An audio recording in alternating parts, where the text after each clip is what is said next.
But as for me, I will declare it and rejoice forever. I will sing praises to the God of Jacob. All the horns of the wicked he will cut off, but the horns of the righteous will be lifted up. परंतु मैं तो सदा प्रचार करता रहूँगा, मैं याकूब के परमेश्वर का भजन गाऊंगा। दुष्टों के सब सिंहों को मैं काट डालूंगा, परंतु धर्मी के सिंह ऊंचे किए जाएंगे। हे जीवित अनुग्रहकारी परमेश्वर पिता फादर, इस घड़ी हम तेरे निकट आते हैं पिता, और तुझे आज के इस नए दिन के लिए धन्यवाद का बलिदान चढ़ाते हैं।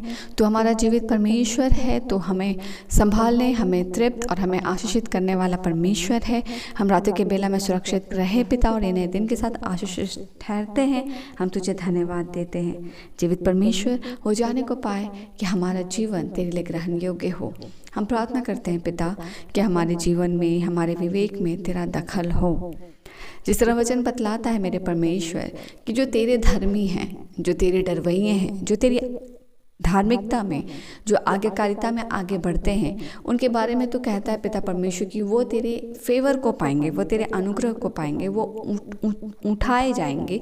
मगर परमेश्वर तेरा वचन कहता है कि जो गलत रास्ते पे चलते हैं, जो परमेश्वर के अनुसार नहीं चलते हैं, जो परमेश्वर का भय नहीं रखते हैं, जो अपने विवेक को प्रभु यीशु मसीह में जोड़े नहीं रखते हैं, जिन्होंने यीशु को जड़ पकड़ा नहीं है और जो अनाज्ञाकारिता में बढ़ते हैं, परमेश्वर तो उनके बारे में कहता है कि तो उनके घमंड को हटा देगा। उनके horns, the horns of wickets, मेरे परमेश्वर वो हर एक पात्र और हर एक वे जहाँ से वो परमेश्वर अपने सोर्सेस ऑफ प्राइड को पाते हैं, आप कहते हैं परमेश्वर आप उसे हटा देंगे। हम प्रार्थना करते हैं पिता कि हम मनुष्य हैं और हम कमज़ोर ही हैं।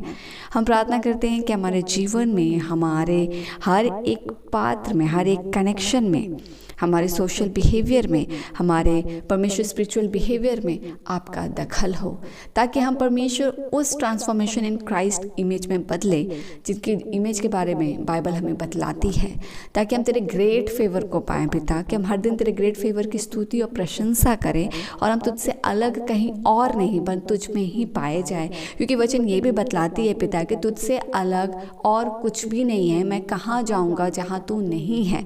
स्वर्ग भी तो तेरे लिए है परमेश्वर, स्वर्ग है क्योंकि तू वहाँ पे है, तू वहाँ नहीं रहेगा परमेश्वर। तो स्वर्ग भी तेरे डरवैये के लिए स्वर्ग ना होगा, क्योंकि हर एक जो अपने मूल स्रोत धन को, परमेश्वर को जानता है, वो जानता है कि परमेश्वर संपूर्णता है और परमेश्वर का होना संपूर्ण है। मेरे परमेश्वर, हम प्रार्थना करते हैं कि जिस आशीष, जिस विवेक और जिस रेवलेशन के साथ आप हमें ग्रो करते हैं, हम उसमें हर दिन ग्रो करें, हर दिन हम परिपक्व हो और हर दिन हम परमेश्वर आत्मिक कानों के द्वारा तेरे वचनों को सुने, अपने जीवन में उसे लागू करें और हमारे जीवन के गवाहियों से और आज्ञाकारिता, परिपक्वता से आपको बहुत तायत से महिमा मिले।